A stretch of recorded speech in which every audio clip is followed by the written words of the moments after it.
Hello, we are discussing circles. And to discuss circles, I've gotten it broken down into three different parts. I got what we call Circle 101, Circles 102, and Circles 103. Circles 101 is our real basics, gives us the parts of the circle. Circle 102 talks about our segments within circles, and Circles 103 gives us some major theorems within it. And there's the bell, so let's get started. Circles 101, parts of the circle. The circle. A circle is all the points in a plane equidistant from a single point called the center point. So here I draw a circle for you to see, and I would name this circle C because C is the center point of this circle. Anytime we talk about a circle, we always go back to its center point. And we always name it by its center point. So this is circle C, and if I was going to write that on paper, I would make an O, capital O, and I put a dot in the middle of it so it looks like the circle. And then I put the letter of the center point behind it, so C. Now, every circle, because of its definition, being equidistant from a center point, must contain a radius. A radius is a segment from the center of the circle to a point on the circle. It is because of this radius, if I take that point A and I hold it exactly that same distance away from C, and I hold that all the way around, and I just keep going around and around, I make this circle that's sitting there. So that's how the circle is made. I have a fixed radius to begin with, and I just rotate that point around that center point. Now, if I did that in 3D, I'd create a sphere, but we're not talking about the sphere yet. Now, this is the radius. Now, from these two things, I could take this to the coordinate plane, and I could graph it. And when I graphed it, I would use this simple, neat little equation here. That x minus h quantity squared plus y minus k quantity squared equals r squared. And that gave me, that's from a center at hk with a certain radius length of r. I have that equation. That's the same equation we found in our circle investigation. Every time we click on a point, we put in a radius amount, it gave us this equation. If you remember that, there's the thing I wanted you to find out in this particular case is that when you look at that center, that hk, those two numbers, that h and that k, are in that equation with the x and the y. What you notice, though, is it's x minus whatever the h is, and it's y minus whatever the k is in the equation. Now, if h or k happen to be negative numbers, there was a plus sign in the equation. These things are opposite of each other.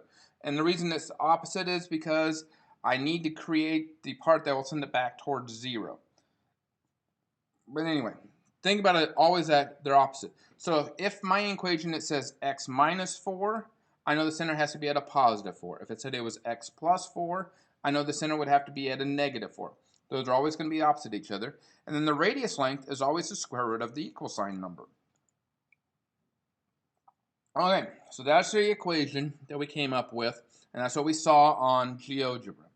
Now, with this, there's other parts of it. There's my 3-minute warning. Okay, so here we go. We have this circle, we have this radius.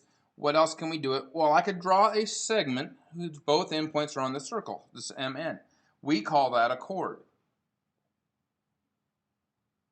A chord is a segment from a point on a circle to another point on the circle. That's all it takes.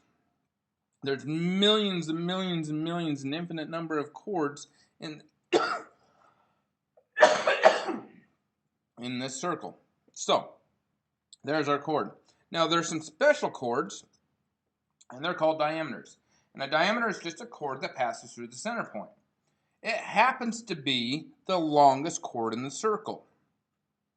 A diameter is the longest chord in the circle because it does pass through the center of the circle, which means it's got to go the longest distance all the way across. Now, we also know that a diameter is 2 radius in length because from C to X and from C to Y, those are both radii, and XY is a whole segment altogether.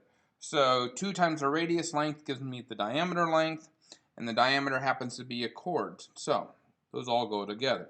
Now that we have those basic concepts down, let's see what more we can do with this. Whenever I have a couple of chords or I have a couple of radii in a circle, they start to break the circle up. And what it does is it creates an arc. And an arc is just a portion of a circle with its endpoints on the circle.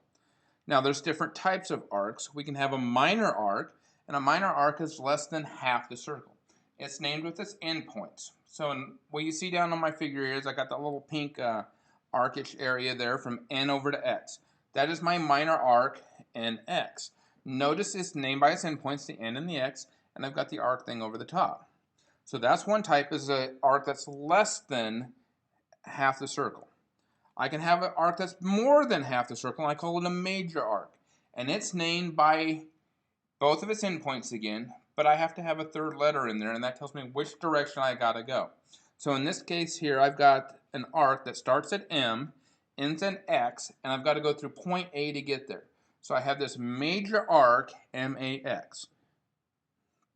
Okay, major arcs are maximum value ones. They're the ones that are more than half the circle.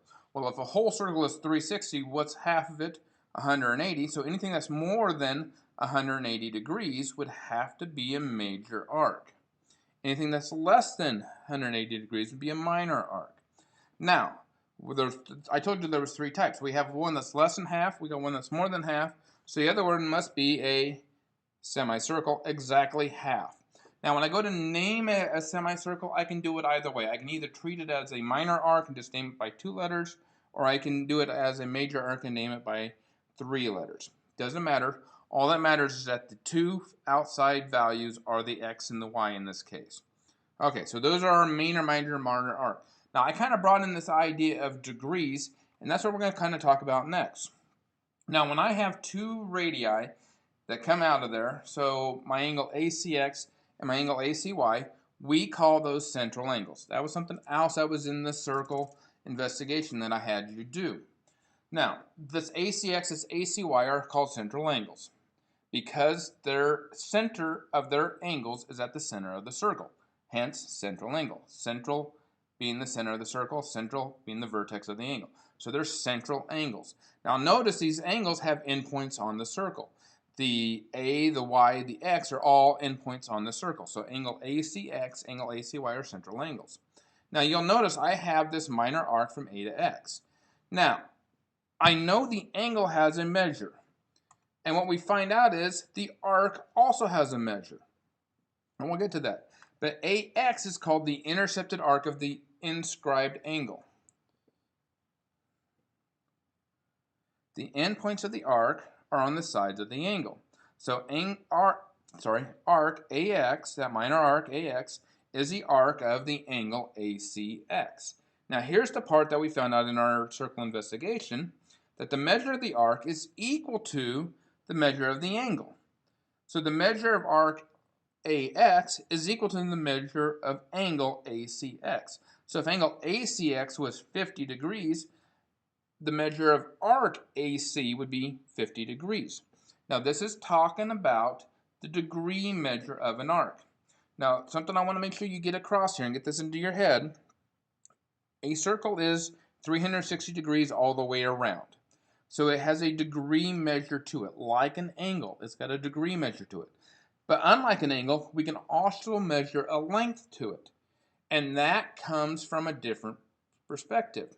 We got to think about the circle as more like a geometric shape in that it's a fixed distance. And we've got to figure out what that is. So we can think about the perimeter of the circle and we can get its length. But every circle is 360 degrees. So I can break it down into smaller degree portions and I can look at small parts of it. But let's go to the length part now. A circumference of a circle can be calculated using the formula C equals pi times diameter or 2 times pi times the radius. This goes back to the fact that we have a fixed length there. I can find out how long it is. And the circumference is just the distance all the way around the whole circle. Got that with me? Good. All right. So I got the distance all the way around the whole circle. That's the length. And the 2 pi is the formula that we've always been given.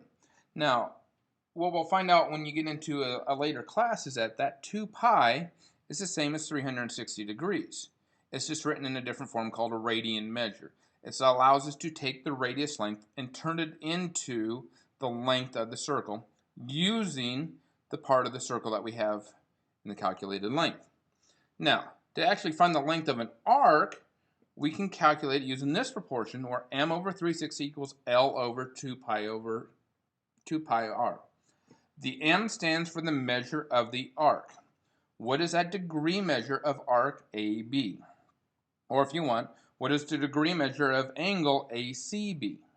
What is that portion of the circle with respect to the degree numbers?